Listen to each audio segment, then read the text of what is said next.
Hi friends, good morning. పప్పు చెక్క చూపిస్తున్నాను. అదేనండి, పల్లీలు పట్టి అంటారు కదా, అది ఒక పావు కిలో తీసుకున్నాను. అది డబ్బా పావు కిలో ఉంటుంది. సన్న మంట మీద వేపుకోవాలి. మంట పెద్దది పెట్టకూడదు, మాడిపోతాయి. సన్న మంట మీద అన్నీ వేపుకోవాలి. చూడండి, ఏగిపోయినాయి.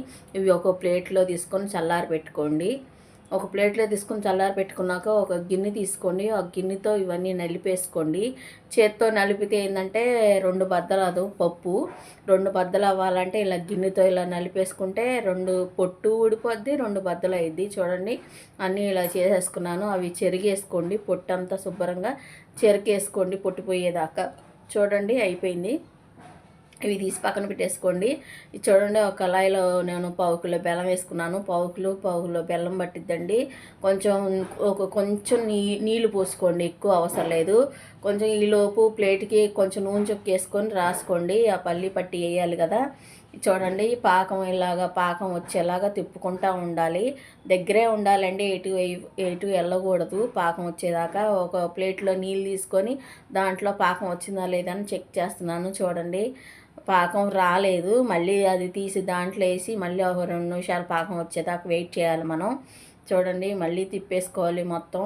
మళ్ళీ పాకం ఎప్పటికప్పుడు చెక్ చేసుకుంటూ ఉండాలండి. పాకం మనం అరిసెల పాకం లాగా. ఇది చూడండి, అరిసెల పాకం వేరు, ఈ పాకం వేరు. చూడండి, గట్టిపడింది. ఇగో కొడితే సౌండ్ రావాలి. అంతే, అయిపోయిందండి. ఈ మనం ఇందాక పొట్టు తీసుకున్న పల్లీలు ఒక గిన్నెలో వేసుకొని అవి వేసేసుకొని తిప్పుకోవాలి. మొత్తం కలుపుకొని తిప్పుకొని ఇందాక ప్లేట్కి నూనె రాసుకున్నాం కదండి, ఆ ప్లేట్లో వేసేసుకోవాలి. ఈ ఈక్వల్గా మొత్తం ఇలాగ రౌండ్గా ఇలాగంతా ఇచ్చేలాగా వేసుకోవాలి.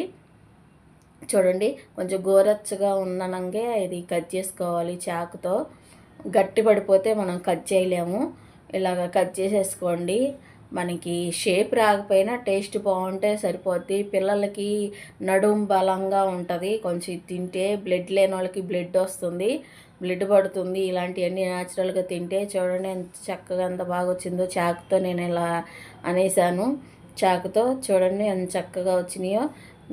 మీరు కూడా ట్రై చేయండి ఒకసారి. నచ్చితే లైక్ చేయండి, షేర్ చేయండి, సబ్స్క్రైబ్ చేయండి. Bye friends.